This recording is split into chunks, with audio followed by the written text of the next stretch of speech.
with this headset on, I feel like a member of Backstreet Boys, but I won't be singing. I will be only be talking today. And our information is a mess. In fact, it's such a big mess that even people on TikTok are creating videos about that, for instance. Are you recycling? Yeah? Didn't you hear? Recycling's bad. Since when? Always. It was all a marketing campaign by the oil companies. Okay, but I compost. That's Bad. good. It came out that composting doesn't go to a processing plant. They just dump it on poor people's heads. Well, I stopped eating factory farm meat. I get it from a small farm now. That's good, right? Wrong. Those small farms are actually owned by conglomerates who are owned by Hitler. Hitler's not even... Alive? He is. He's the CEO of Tyson Chicken. Oh my god, I need a cigarette. Go for it. They're good for you. They're good? For you. Just came out. Cigarettes are good. Water was bad. As a science journalist, I work with complicated academic and technical information. I work with scientists, so I had to learn the skills of information literacy. However, the vast majority of our society have not been given tools to process information and to distinguish facts from fiction. And because we are constantly attacked with so much information every day, but we don't have proper tools to process the information, of course, disinformation, conspiracy theories, false facts, false reports, and so on, they somehow manage to slip in even into the most credible sources. And although sustainability is a much broader concept in the context of climate change in our everyday lives, we use it as a way of changing our behavior so we can stop heating up the globe. And these are the topics I will be focusing on today the most, because as a science journalist, I see so much disinformation surrounding this topic. And because the condition of our information is in such a bad shape, I noticed people falling into all kinds of different delusions. I selected three of them. So the first one is that people think that being sustainable means you have to be hardcore sustainable. It means if you have to go to the US, you don't fly, you swim on a boat through the Atlantic Ocean sustainable, or I had to bike from Vilnius to Tallinn instead of flying or instead of driving my car. So of course this is impossible to achieve in everyday life, and people think, well, if nothing matters, I can't do anything anyway, so why bother? The second one is because I make uninformed decisions and I want to save one thing, but I end up causing damage elsewhere. For instance, I stopped eating meat, but I eat avocados. Avocados are not as bad for the climate as meat, but they are grown in tropical biosphere that directly correlates to the reduction of biodiversity all across the globe, and that directly correlates to the accelerating climate change. So avocados are not as bad as meat, but they are causing damage elsewhere. The third delusion is that I imagine that there's a magic solution, a magic button. I press this button and everything will be magically sorted out, which is, of course, also unrealistic. And this is no coincidence that our information is in such a bad shape. I would like to raise your hands if you heard the phrase carbon footprint. You probably did if you listened to Kalev. Yes? Okay, most of the people. Okay, it means you listened. Have you ever used the term yourself? Quite a couple of people. Have you ever used a carbon footprint calculator in any time of your life? Okay, a lot of people. Well, this term is one of the best marketing campaigns ever, and it's a rhetorical trap. Because in the early 2000s, oil company British Petroleum hired marketing professionals Ogilvy and Mather to promote the slant that climate change is not the fault of fossil fuel industry, but that of an individual. And this is when they started communicating the phrase carbon footprint. In 2004, British Petroleum published the very first carbon footprint calculator. This is the most recent version, but it basically means that you can calculate the damage that you do to the climate during your everyday life, and it's even expressed in currency, so you can pay for that. And yes, in our everyday lives, we're inevitably emitting carbon dioxide with each step that we take. Either we're going to work, or we're ordering food, or we're traveling. And the sentiment behind wanting to reduce your carbon footprint is okay. And some personal, actually matters, some of the personal efforts, actually matter. But the problem is that our society is largely dependent on fossil fuel energy, and we have not been given equally affordable options to select from. And a couple of years after British Petroleum published the carbon footprint calculator, scientists at MIT decided to calculate carbon emissions of a homeless person. And it turned out that a homeless person who sleeps at homeless shelters, who eats at soup kitchens, who doesn't travel, doesn't fly, of course, this individual would still emit around 8.5 tons of carbon dioxide each year. So we are stuck in a cycle, and it's impossible to escape that. And since responsibility for climate change is assigned to the customer, not to the fossil fuel industry, knowing that the customer is not in a good position to change anything, it basically assures that nothing ever changes. And companies, big oil companies, they seem like they actually care, and they are doing something for our climate, which is lie, of course, as well. And when I say big oil, the fossil fuel industry, I may sound like, I'm a conspiracy theorist, but fossil fuel industry is spending billions, and this is with a B, not with an M, billions for anti-climate change propaganda. According to some calculations, it's even more than $1 billion each year for anti-climate change propaganda. This is one of the examples I encountered working with fact-checking initiatives last summer. I noticed that there's this declaration, a huge PDF document spreading across different social media platforms, and it was called "There is no climate emergency." And this declaration claimed that, there is no increasing number of natural disasters due to climate change, that the data to prove that climate change is happening is inconclusive, that climate models have a lot of errors, so we should just chill out and just live through this, and there is nothing that we have to do and should do. And this nonsense, this BS, to be politically correct, was signed by allegedly over 1,000 of scientists from all across different countries in the world. And I started checking these people, and it turned out that none of these 1,000 scientists had anything to do with climate sciences. Some of the people had PhDs in engineering or sciences, but they spent all of their lives working for fossil fuel industry, or they were marketers, investors into fossil fuel industry. Well, nothing to do with the climate sciences. And the first person that's in the red square attracted my attention the most, because he was a Nobel laureate, an American-Norwegian scientist, and yes, he actually won Nobel in the early 70s, but it wasn't physics, but it had nothing to do with climate sciences again. He has been retired for many years. He has joined the different climate skeptics movements that are often funded by the fossil fuel industry as well. What a coincidence. And he calls climate change, anthropogenic climate change, which is a scientific consensus and a scientific fact, a new religion. So he reminds me of my, cranky old uncle just saying, "Oh, kids these days doing things." So his name meant nothing for this declaration, but his authority was used to prove a fact.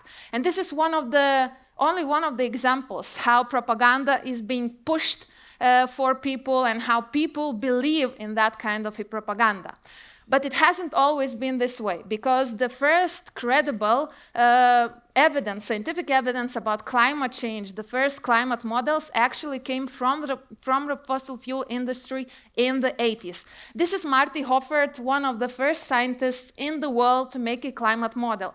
And his climate model predicted that if we were to continue burning fossil fuel in our everyday lives, in a couple of decades, we can be doomed. Of course, he presented such alarming data for his managers, and at the time he was working for Exxon, one of the largest fossil oil companies in the world.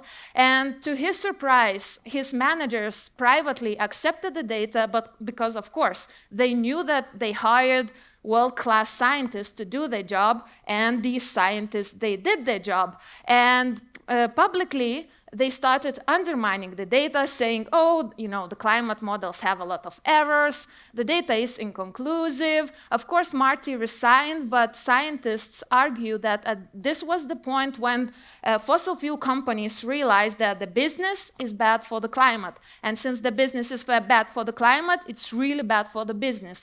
And it was either impossible to change anything or it was too expensive. That's why fossil fuel companies started investing into propaganda. In 1989, they even formed this global climate coalition that had nothing to do with the climate sciences again. It consisted mostly of different conservative energy companies, and they started pushing all kinds of propaganda, lobbying politicians, lobbying media outlets, and so on, using different methods to spread disinformation. This is an example from ads in newspapers from that time. On the left, you see if Earth is getting warmer, why Kentucky is getting colder. And it actually really makes me sad because to this day, I hear this kinds of arguments, these rhetorical traps being constructed into arguments.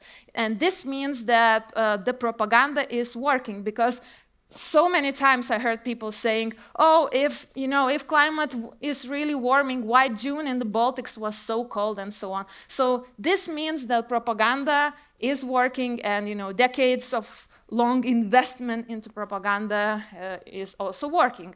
And at this time, I see people falling into all kinds of delusions, because on one hand, we have people who say there is climate emergency and we have to act on it. The sooner, the better, because we will pass the tipping points very soon, and this is when we all be doomed. And on the other hand, we have people who say, and they spend a lot of money for that, and they say, yo, chill out, nothing is happening, you shouldn't be doing anything, it's all natural, volcanoes, and so on and so on. So people don't know what to do, they take uninformed decisions, and because propaganda is constructed, the disinformation and the false studies, they are constructed so we feel a strong emotion reading them, we become more vulnerable to believe in it. Why? Because in our brains we have this so-called executive control network. These are regions of our brains that are responsible for higher functioning, such as logical thinking, analytical thinking, and so on. And when we feel a strong emotion like fear or anger, this region, this executive control network is suppressed. And this is why people, when we feel strong emotion, we become more vulnerable to believe in disinformation, conspiracy theories, and so on. And this is also explains why even the most rational people sometimes believe in the most irrational things. A couple of examples. Again, I would like to ask to raise your hands, and I promise this will be the last time I'm asking you something. I have a statement. Electric vehicles are worse for the climate than gasoline cars because of the power plant emissions and or battery manufacturing. Could you raise your hand if you think that this is true? Okay. Could you raise your hand if you think that this is false? Okay, so almost 50-50. The thing with electric vehicles is we have two examples. In the first example, you have an old Volvo, Audi, a Volkswagen, or any other car, and you're thinking, oh, I want to be friendlier for the climate. What can I do? Shall I invest into an electric vehicle? And the recommendation is, in a short time, the less stuff we produce, the better for the climate it is. But this is only in short time. In longer term, it's if you're an average driver and your car is not too gasoline thirsty, you should wear your old car to the ground. If you drive a lot and your car is very thirsty, you should sell your old car to someone who's only an average driver and wear your old car to the ground. In another example, you're thinking of buying a new car and choosing from conventional vehicle and electric vehicle. Lifetime carbon dioxide emissions of carbon vehicles, even including the manufacturing, this means even including the battery manufacturing, are typically less than those of a conventional vehicle, and also electric vehicles are 3 to 4 times more energy efficient than conventional vehicles. Of course, there are a lot of problems, a lot of challenges relating the manufacturing of the electric vehicles, but it's a process and a progress. And surprise, surprise, disinformation and false facts leading to skewed public perceptions about electric vehicles are also coming from the fossil fuel industry. Because although research institutions, scientists working with this topic, and different NGOs and climate activists, they support accelerated adoption of electric vehicles into the society, but research and data that shows otherwise, it usually comes from oil industry-backed studies. So there's a fact that gasoline, that fossil fuels will never be green in any of the stage of their life cycle. And then we have internet. I think that the line between physical world and online world has been disappearing because we spend so much time online, and our digital identities are very similar to our physical identities that we have. And we sometimes think that, oh, we will just do everything online and we may be more like eco-friendly. But it's true, mostly. But even our online life actually contributes to the global carbon emissions each year, because it all comes down how the internet is powered, how the supporting systems of the internet, how the gadgets, how the internet itself is powered. Maybe less obvious, but more energy intensive are data centers and vast networks of servers, and they are mostly powered by coal. According to calculations, all of the carbon emissions of the internet supporting systems and gadgets calculate to around 3.7 of global carbon emissions.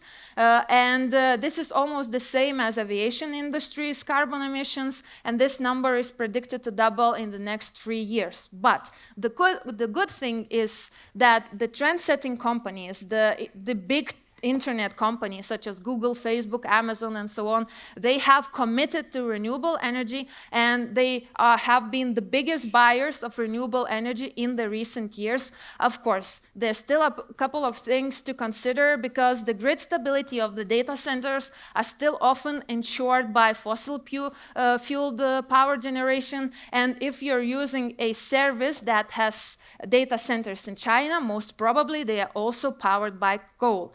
But the good thing is that, according to the United Nations Telecommunications Union, the energy need to power data centers has flattened in recent years, and this is despite growing number of internet users, more and more devices being connected to the internet, and more people being able to access internet in all kinds of different regions of the world. And so far, so good. But if you want to serve the net guilt-free, I don't have an easy answer, because here we need collective action. We need to push digital companies, we need to push the big tech companies, all of the companies that somehow relate to the internet, to switch to renewable. But if you still want to contribute, if you want to contribute by your individual actions, there are a couple of things that you can do. There are a lot of recommendations, but I selected the ones that seem most rational and that we can all do every day. So the first one is, I call this smart emailing. Every email that we send emits around 4 grams of carbon dioxide into the atmosphere. If this email has an attachment, it can be up to 50 grams of carbon dioxide emitted into the atmosphere. So at the end of the year, only from emailing. If you're an average email writer and you write around 20 emails a day, your carbon dioxide emissions would equal the same emissions as you would be driving your car for 300 to 1,000 kilometers, only from emailing. So the recommendation is smart emailing, like no thank you emails anymore, no emails with only okay in it, unsubscribe from emails that you, from newsletters that you don't really follow, delete your spam box regularly, and so on.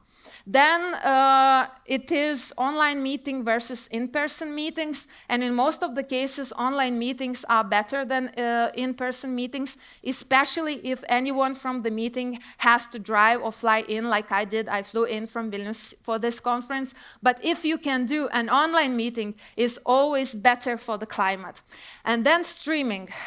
It's surrounded by a lot of disinformation again, and of course, most of the people use stream pornography. I mean, this is the fact, this is the statistical fact, so I'm going to talk only about streaming games, YouTube, TV series, and movies.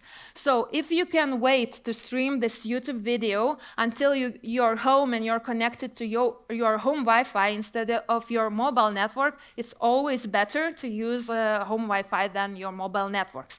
And as I said, streaming is, again, surrounded by so much disinformation. At the end of 2020, I noticed articles being published on all kinds of different media outlets like New York Times, BBC, and so on. And those articles were based on one study, and this study claimed that watching 30 minutes of Netflix is the same as driving from 6 to 7 kilometers, which is really terrible when you think about that. Nobody watches Netflix only for 30 minutes. We all binge watch, we all watch movies, we all spend a lot of time on Netflix just selecting movies or selecting TV series to binge watch later. But when energy experts later fact-checked this study, it turned out that this study exaggerated the claims and the impact to climate of streaming by 90 times. And of course, New York Times, BBC, CNN, they started fact-checking themselves and they corrected the numbers, but the damage to the general condition was already done, because there is no guarantee that if a person, let's say, reads the article once, the same person will come back and reads the same article again and sees that, oh, the data has been fact-checked and corrected. The damage was done. And then we have crypto. As a science journalist, I really lack balanced public discussion regarding cryptocurrencies, because on one side I see die-hard crypto fans, people who invest in crypto, people who have crypto-related companies. On the other hand, I see some scientists, some NGOs, and scientists are not very good at communicating their message to the general public, so there is no balance in the public opinion, and there is no balanced discussion. At the end of September, there was a paper published on the journal Nature by the scientists of the University of New Mexico. The scientists tried to estimate climate impact of mining Bitcoin.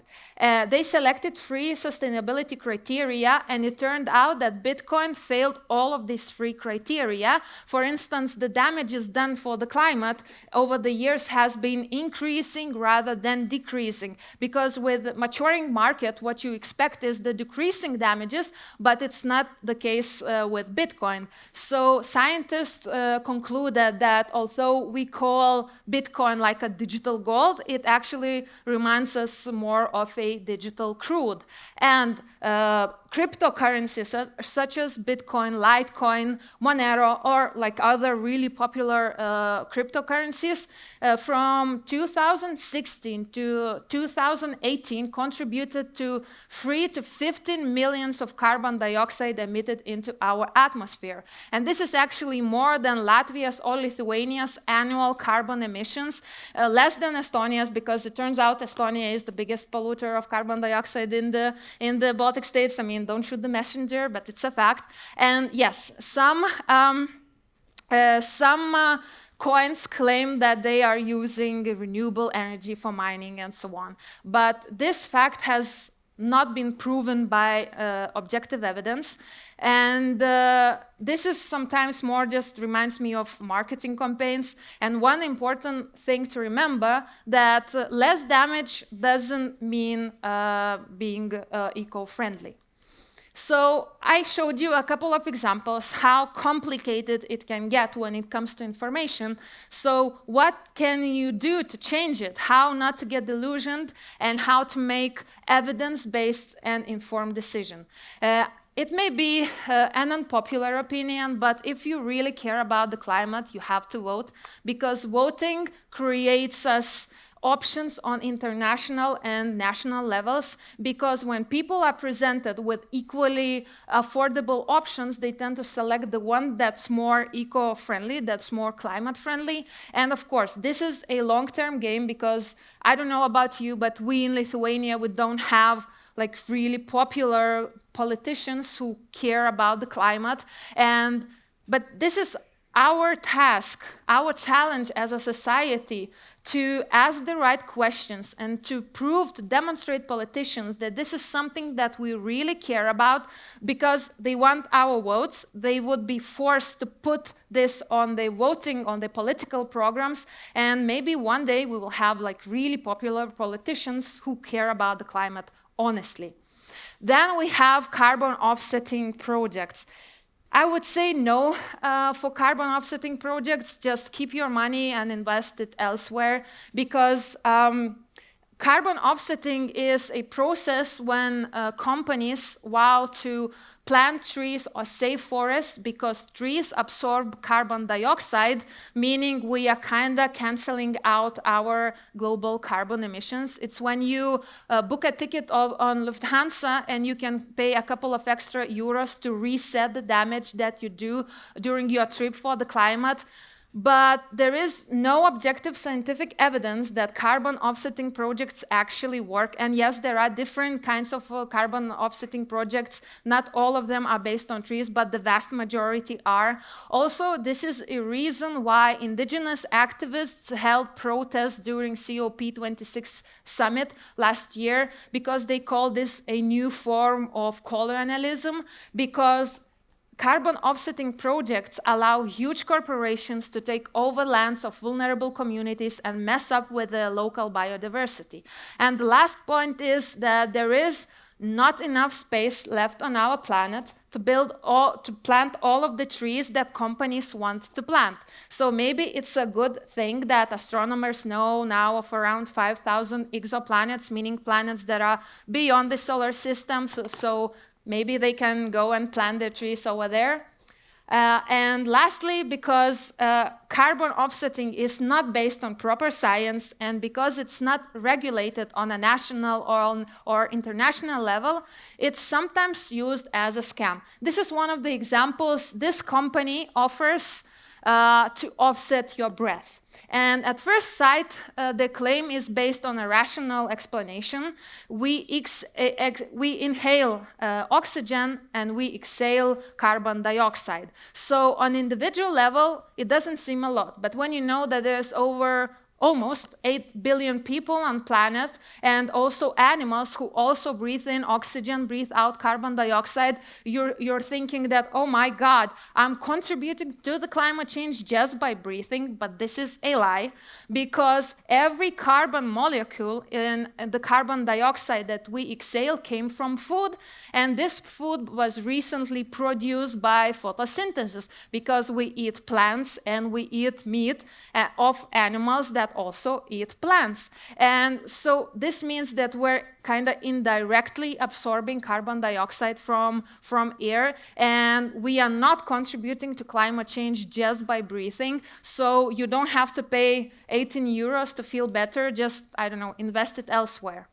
And last part, and my favorite part in this topic, is training your brain, playing psychological games with your brain, with your confirmation biases and so on. And my recommendation, if you don't want to fall for false studies, to believe in conspiracy theories and so on, each time you receive a important information, especially if a message has a call to action and encourages you to share, to buy something, if it's related to your health, to your well-being, to the well-being of your beloved ones, you should ask 4 questions each time you receive this information. The first one is you have to ask for the evidence for the claims, for the argument. Then you have to ask and check what is the source for the evidence. Is it somebody said something somewhere? Is it a marketing report by some company? Is it a proper academic paper published on a peer-reviewed and published on an academic paper such as Nature, British Medical Journal, or any similar? And then we have to check if the evidence really supports the conclusions.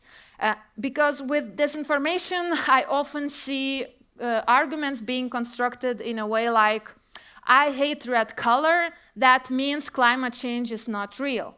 These two things are completely unrelated, but somehow when it comes to disinformation, they are somehow mixed into one and presented as evidence. So we have to check if this particular conclusion is particular evidence, actually leading to this particular conclusion. And the last one, going back to the executive control network in our brains, we have to check how does this make me feel. If I'm feeling a strong emotion, chances are that I'm falling into a disinformation trap. So, the recommendation is breathe deeply for 10 times and then just check if you can. And the last part and the last topic is logical fallacies. I love XKCD comics. If you don't know him, follow him because he used to be a scientist for NASA. Now he's a world-known comic author and book author as well. And this comic illustrates logical fallacies in the best way because we have a lot of different logical fallacies, but I selected 6 of the fallacies that I usually encounter while doing my work.